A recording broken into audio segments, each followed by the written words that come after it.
말씀 보시겠습니다.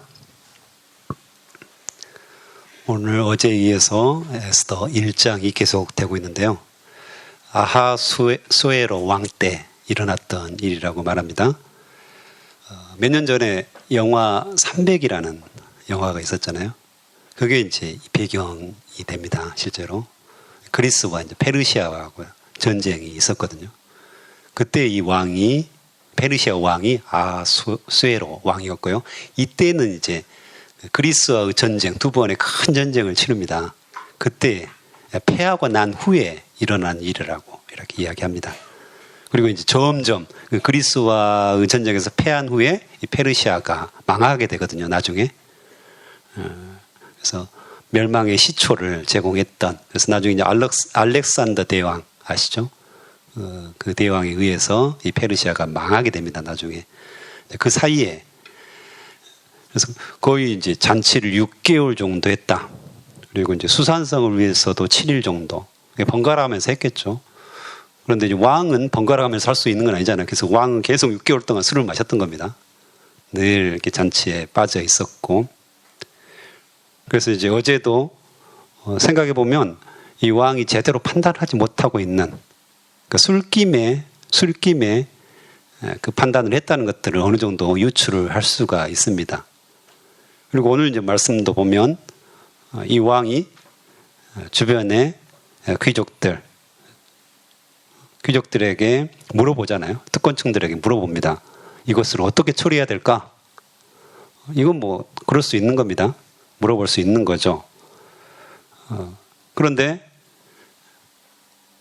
그것을 대답하는 무무관이라는 사람, 이 사람도 어찌 보면 지금 제대로 이성적으로 판단하지 못하는 상황이라는 것을 알 수가 있습니다. 그저 왕에게 아부하는, 그래서 이 왕의 자만심과 허영심들을 계속해서 부추기는 쪽으로 대답을 해주고 있는 것을 알 수가 있습니다. 전쟁에 져서 새롭게 전쟁을 준비한다면 이 왕이 우리 같았으면 정신 차리고 군사를 다시 조직하고 여러 가지 일들을 했을 텐데 이 방탕한 생활을 하는 거죠. 그래서 잔치를 계속해서 6개월 동안 벌리고 거기에서 흥청망청 자신의 어떤 권세와 부귀 영화를 계속해서 자랑하기에 급급한, 아직까지도 이제 페르시아가 강력한 대제국이었거든요. 그 당시에 그 근동에 이 페르시아를 대적할 세력이 없었죠. 그리스도 이제는 아직은 작은 제국이었기 때문에, 헬라 제국으로 발달하기 전이었기 때문에 자신들의 어떤 힘, 권세 이것들을 계속해서 자랑했다는 것들을 일장 전반부에 우리가 볼 수가 있습니다. 그걸 통해서 큰 잔치를 베풀고 자기가 세상의 왕임을 선포하고 내가 세상의 권력자임을 선포하는 거죠. 얼마나 강력했겠습니까? 그런 상황에서 제대로 판단하지 못한, 그래서 리더가 얼마나 중요한가를 충분히 우리가 이해할 수가 있습니다. 리더 한 사람의 잘못된 생각으로 말미암아서 그 페르시아 온 나라가 나중에 계속해서 멸망의 길로 달려가는 그런 일들이 생기는 겁니다. 겉은 정말 화려하고 최고의 자리인 것 같고 어주가 한이 없었다. 술이 한이 없이 내려오는 거죠. 그래서 흥청망청 이렇게 살았지만 그것은 한계가 있었던 거죠. 결국에는 그걸로 말미암아서 이 페르시아가 망하는 그런 갈림길이 되었던 것들을 우리가 알 수가 있습니다. 우리 그리스도인들도 늘 깨어 있으라고 성경에서는 이야기를 합니다. 깨어 있으라. 세상은 자연스럽게 흥청망청 자기를 자랑하고 허영심에 빠져 있고 자만심에 빠져 있고, 이게 세상의 당연한 방법들입니다. 실제로 오늘날도 코로나 시기에 정부에서는 아니면 언론에서는 또 댓글에서는 교회를 뭔가 공격하고 잡아먹으려고 한다고 하잖아요. 그래서 핍박하고 계속해서 관심을 이쪽으로 돌립니다. 교회가 문제가 아니냐. 그런데 우리 유언가를 살펴보면 사람들은 여전히 술 먹고 방탕한 생활을 하고 밤늦게까지 그렇게 생활을 합니다. 왜냐하면 세상은 그것이 자연스럽습니다. 그 이상한 게 아닙니다. 아는 사람들과 가까운 사람들과 술 먹고 마시고 이런 것들이 너무 자연스럽기 때문에 계속해서 그 일들을 하고 있는 겁니다. 그러면 누가 깨어 있어야 될까요? 그 사람들한테 야 깨어 있어라.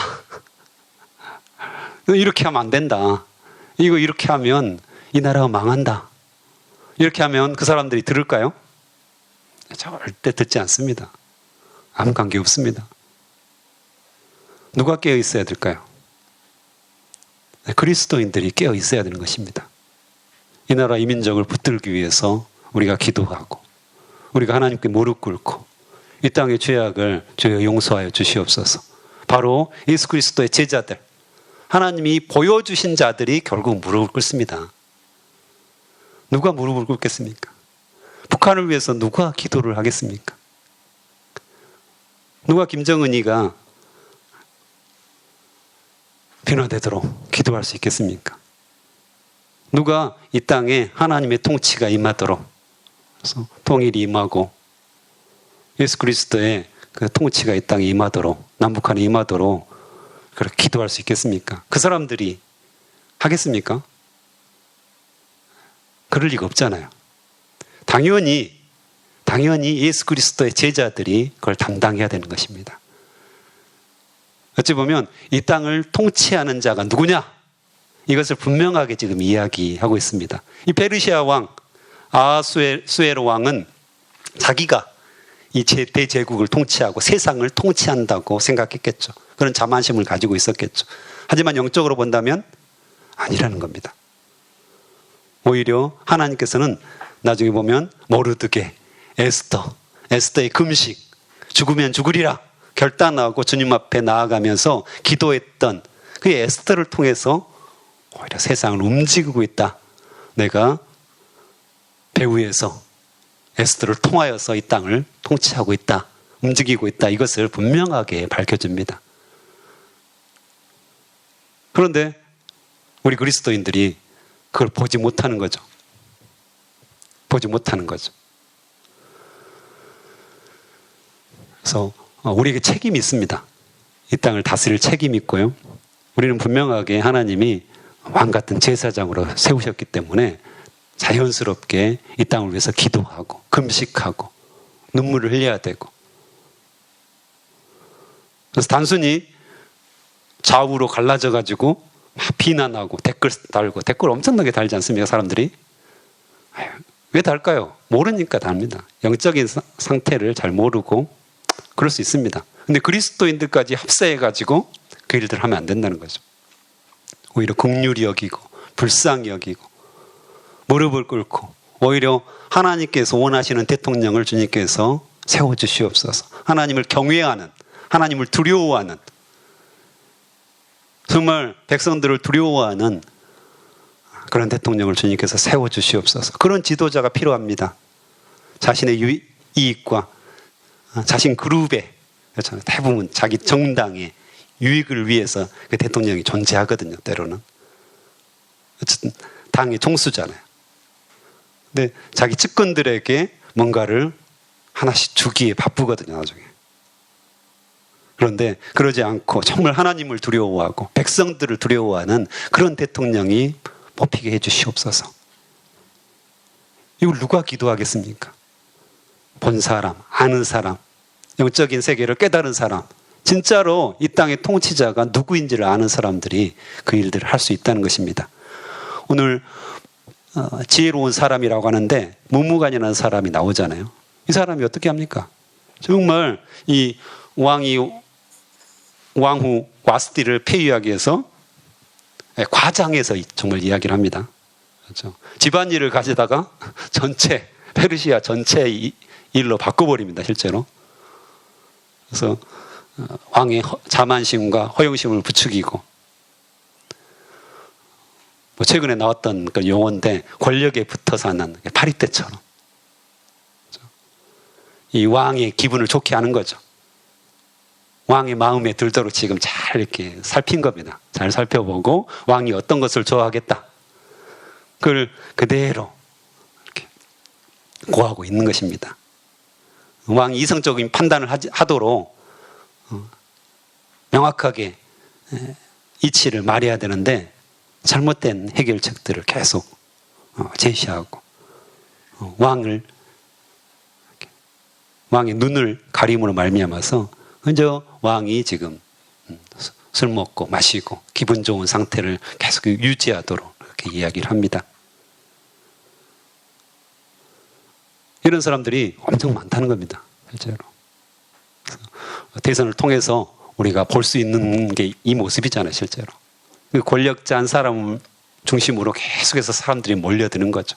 그래서 아부하고 잘못이 있어도 그런 게 계속해서 덮어버리려고 하고 이 세상의 이치죠. 마찬가지로 그리스도인들 어떻게 살아야 될 것인가 분명합니다. 실제로 우리는 분명하게 알고 있습니다.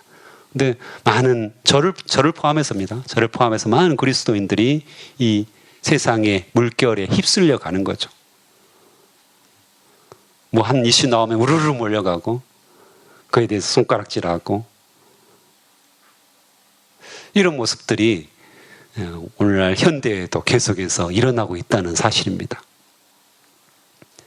그래서 오늘 전반부에 이 아하수에로 왕과 또 무무 간의 그런 대화를 통해서 우리가 오늘날 대통령을 뽑는 우리나라의 현실들을 쭉 바라보면서 또 이 코로나 시기에 굉장히 위기의 상황 속에서 우리가 어떻게 그리스도인들이 어떻게 그리스도인 지도자들 특별히 예수님의 제자들이 어떻게 기도해야 될지 어떻게 이 나라와 이 민족을 위해서 무릎을 꿇어야 할지 분명하게 이야기를 하고 있다는 것입니다. 좀 더 세상에 관심을 가져야 되는 겁니다. 그래서 많은 그리스도인들이 우리 가정 문제, 내 문제 이것에 파묻혀 있습니다. 저도 그렇습니다. 늘 기도 제목을 보면 내 기도 제목, 가족 기도 제목, 내 건강, 코로나로부터 안 걸리게 코로나로부터 저를 보호하여 주시옵소서 뭐 이런 거 주로 기도하는 거잖아요. 제 어디 아픈데 저 돈 필요한데 이런 문제들이 있는데 이거 해결해 주십시오. 이런 기도들이 늘 우리 안에 있는 거거든요. 근데 하나님께서 좀 더 우리의 기도 제목을 넓히기를 원하시는 것 같습니다.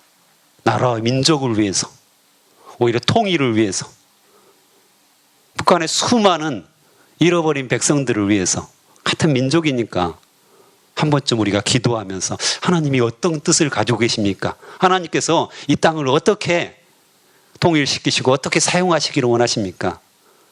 이 땅에 하나님 나라는 어떻게 이루어질 것입니까? 주님께서 긍휼히 여겨주시옵소서. 불쌍히 여겨주시옵소서. 점점 하나님의 시각으로 이 땅을 바라보기 시작하면 우리의 마음속에 강한 슬픔이 있는 거죠. 그러니까 금식을 할 수밖에 없고 주님 앞에 매어달릴 수밖에 없고 이 땅을 고쳐주시옵소서. 이대로 가다가는 안 되겠습니다. 이런 어떤 기도가 생길 수밖에 없는 거죠. 그래서 이 에스더가 나중에 왕비가 되잖아요. 그것도 자연스러운 과정이었다는 거죠. 세상은 어두워져 가고 왕은 부패할 대로 부패해졌고 방탕해져 갔다는 거고요. 또 그 왕을 섬기는 핵심 멤버들은 아부하고 부패하고 자신들의 권력을 유지하는 데만 계속해서 급급했다는 겁니다. 도대체 백성과 나라와 당연히 지도자들이 관심을 가지고 잘 치리하고 잘 다스려야 되는 그런 백성들은 아무 관심이 없는 그 모습들을 우리가 보게 됩니다. 대한민국은 어떨까요? 민주당이 아니면 국민의당이 국민의힘이 정권을 잡으면 누가 정권을 잡으면 이 땅이 좋아질까요? 그렇게 생각하세요? 진보정당이 정권을 계속해서 유지하거나 아니면 보수정당이 새롭게 정권을 창출하거나 이러면 대한민국이 좋아질까요? 우리는 그런 착각을 해요. 안 그렇습니까? 저도 그래요. 저도 굉장히 착각을 하고 있어요. 안 그렇습니다. 누가 대통령이 돼도 똑같습니다. 결국에는 그리스도인들이 깨어서 기도하고 우리가 이 땅의 통치자다. 아멘이십니까? 이곳, 이 골방에서 우리가 기도할 때 세상은 하나님의 뜻대로 움직여집니다. 하나님께서 원하시는 통치가 이 땅에 일어나는 것입니다. 그 대통령 누가 잘 뽑혀가지고 우리나라가 잘 되는 거 아닙니다. 종종 착각한다는 거죠. 절대 착각하면 안 됩니다. 사단은 그걸 계속해서 우리에게 집어넣어줘요. 서로 싸우게 합니다. 이 사람이 되면 더 잘 될 것 같아. 저 사람이 되면 우리나라가 잘 될 것 같아. 천만의 말씀이요. 우리가 직무유기를 하도록 사단이 우리의 눈을 가린다는 겁니다. 아닙니다. 우리가 바로 이 땅의 통치자입니다. 왕 같은 제사장, 명예로운 직분입니다. 그것을 우리가 감당하지 않기 때문에 세상이 떠드는 겁니다. 자기들이 마치 이 땅을 다스리는 것처럼 어리석음에 빠져 있는 거죠. 점점 잘못된 정책들, 우리를 어렵게 하는 정책들을 내는 겁니다. 그래서 오늘 새벽에 정말 내가 왕 같은 제사장이구나. 내가 깨어서 금식하며 기도해야 할 때이구나. 이 나라 이 민족을 생각한다면, 내 자녀들의 미래를 생각한다면 내가 이 땅을 다스리는 자로 주님 앞에 서야 되겠구나. 할렐루야. 그것을 알고 실천하는 사람이 진짜 왕입니다. 나는 모르겠고 나는 그래도 이 땅이 좋아. 어쨌든 하나님께서 우리에게 귀한 직분을 주셨다는 거 늘 생각해 보시기 바랍니다. 그리고 17절부터 보면 이제 왕후 와스티를 폐위하잖아요. 폐위하는데 쭉 전체적으로 보면 이 왕이 물론 절대 권력을 가지고 있기 때문에 왕비를 소유물로 여긴다는 것을 알 수가 있습니다. 그냥 그것입니다. 너가 아니라 인격체로 보는 것이 아니라 그냥 소유물, 아름답고 사람들에게 보여주고 싶고 자랑하고 싶은 소유물이라는 것을 알 수가 있습니다. 그리고 신하들도 역시 마찬가지로 법을 바꿔서라도 이 왕위를 폐위시키고 그 법을 누구도 고치지 못하게 해버리는, 그래서 인격체로 보지 않는 거죠. 죄가 뭡니까? 죄가 뭡니까? 죄의 근본적인 것은 나 중심적인 생각과 행동이죠. 자아라고 말합니다. 자아. 내가 마음대로 하고 싶은 겁니다. 내가 하나님 없이 내 힘으로, 내 뜻대로, 내 생각대로 행동하는 것이 바로 죄입니다. 근본적인 죄이죠. 하나님이 없습니다. 내 안에 하나님이 없고 내가 결정하고. 이건 이제 세상에서는 굉장히 좋아하거든요. 네 스스로 네가 결정해서 너의 성공적인 삶을 살아라. 이게 굉장히 중요한 모토거든요. 그런데 성경에서는 뭐라고 합니까? 그것이 바로 죄라고 합니다. 내가 드러나는 거, 내 마음대로 사는 거, 나 중심적으로 사는 거. 이 왕 같은 경우는 철저하게 자기 중심적으로 삽니다. 그래서 모든 것을 수단으로 생각하죠. 도구로 생각하죠. 사람조차도 도구로 생각하고 수단으로 생각하는 것을 볼 수가 있습니다. 이게 실제로 비일비재하게 우리 안에 일어날 수가 있습니다. 예를 들어볼까요? 제자반 모임을 합니다. 내가 제자반 리더입니다. 네. 오늘 한 명이 오기로 했습니다. 예배 끝나고 둘이서 딱 제자반 모임을 합니다. 그럼 어떨까요? 기분이 어떻겠습니까?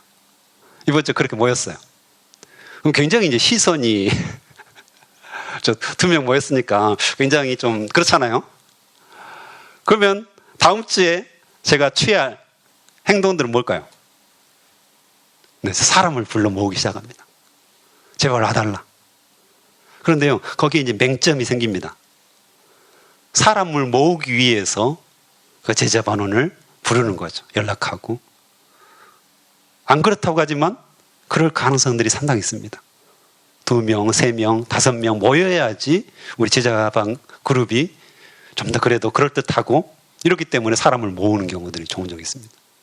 사역 같은 데서도 그럴 수 있다는 거죠. 사람을 모으고, 이게 그 사람을 정말 그 영혼이 소중해서, 그 영혼이 주님 앞에 돌아와서 주님 앞에 성장하고 주님과 동행하기를 기뻐하는 사람이 되도록 이렇게 하는 것이 아니라, 우리 제자반 그룹의 모임을 만들기 위해서, 커지기 위해서, 이런 거. 아니면 그래야지 내가 리더로서 떳떳하니까, 이런 경우들이 종종 있습니다. 우리 모임에서도 충분히 가능한 일이라는 거죠. 나 중심적으로 생각하는 거죠. 그래서 그 사람들이 다 수단화돼 버리는 거죠. 소유물처럼, 아니면 그것이 되어 버리는 거죠. 인격적인 존재가 아닌 거죠. 자칫 그럽니다. 그래서 내가 뭔가를 했다 이거죠. 우리 제자반이 이렇게 잘 모이고 있다는 거죠. 우리 제자반이 이렇게 나중에 성장해가지고 분가했다는 거죠. 우리 제자반이 이렇게 열심을 내고 있다는 거죠. 이것에 사로잡힐 때가 종종 있습니다. 늘 깨어 있어야 되죠. 사역자들도 역시 마찬가지입니다. 저도 이제 사역을 하다 보면 몇 명이 모였는가 굉장히 관심이 있습니다. 어떤 행사를 치렀는데 사람이 안 오면 어떡합니까? 그러면 이제 어떻게 하면 사람들이 모일 수 있도록 할 것인가, 이거에 관심을 갖는 거죠. 그때 오히려 한 사람 한 사람, 그 영혼들의 필요, 그 영혼들이 주님 앞에 자라가는 것에 관심을 가지고 하나님이 주신 지혜와 명철을 가지고 한 사람 한 사람 인격적으로 대하고, 그 사람을 위해서 기도하고, 그 사람이 뭘 원하는지 알아보고 격려하고 위로하고 손을 잡아주고, 이 일들을 해야 되는데 모이게 하기 위해서 그런 모습들을 저도 종종 보게 됩니다. 하나님께서는 우리를 인간 대 인간으로, 결혼 제도를 만드신 것도 마찬가지잖아요. 우리에게 공동체를 주신 이유도 마찬가지입니다. 서로를 사랑하도록, 사랑하는 존재로 받아들이도록 주님이 우리를 창조하셨거든요. 근데 늘 사단이 우리를 유혹하는 것은 뭡니까? 우리를 수단화시킵니다. 도구화시킵니다.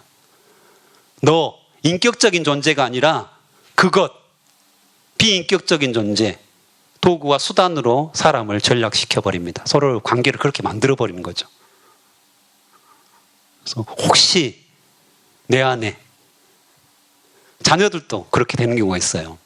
자녀들도 내가 못다 이룬 성공, 내가 이 땅에서 못 이룬 성공을 위해서 자녀들을 사용하는 부모들이 얼마나 많습니까?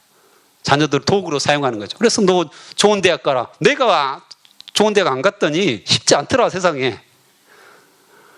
너 좋은 직장 가져라. 대기업 가라. 내가 대기업 아니니까 살기 쉽지 않더라. 자녀들을 다 수단화시키고 도구화시키는 거죠. 자녀들이 뭘 원하는지, 어떤 꿈을 가지고 있는지, 뭘 잘하는지 아무 관심이 없습니다. 세상에서 원하는 대로 좋은 대학, 좋은 직장, 이것이 전부가 되어버린 우리의 모습은 아닌지 똑같습니다. 이게 그 말이 그 말입니다. 수단화시키는 거죠. 도구화시키는 거죠. 그래서 다시 한번 우리에게 혹시 그런 모습들이 있다면, 주여 저를 주님 앞에 내려놓습니다. 늘 나는 내 중심적으로 살고 있습니다. 하나님, 내 주변에 있는 이웃들을 온전하게 사랑하고 그들을 인격적으로 받아들이게 도와주시옵소서. 그들을 도구로 삼지 않게 하여 주시옵소서. 수단으로 삼지 않게 하여 주시옵소서. 이런 기도가 있었으면 좋겠습니다.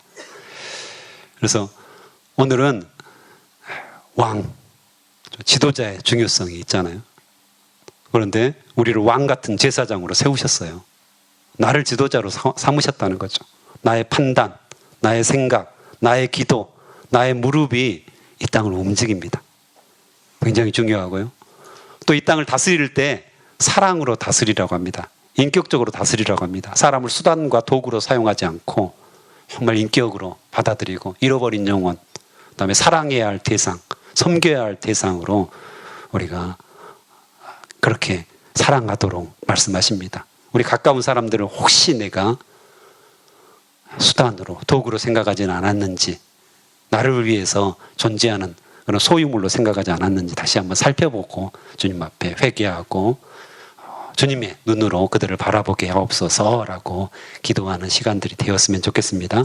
함께 기도하시겠습니다.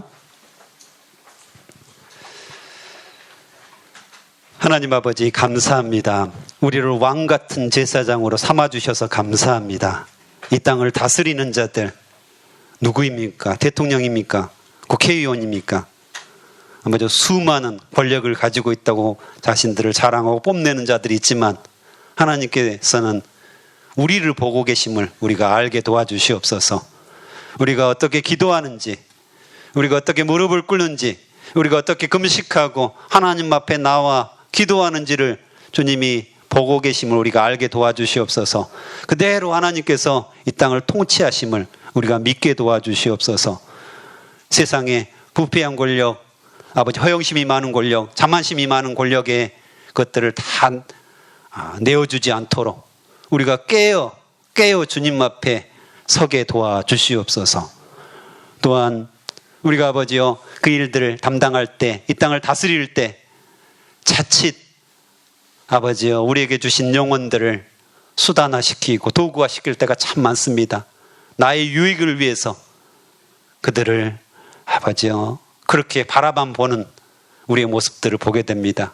하나님, 우리가 철저하게 회개하게 하시고 깨어있게 하시고 그들을 사랑하게 하시고 섬기게 하시고 예수 그리스도의 그 닮은 모습을 가지고 사랑하고 섬기는 모습이 회복될 수 있도록 도와주시옵소서.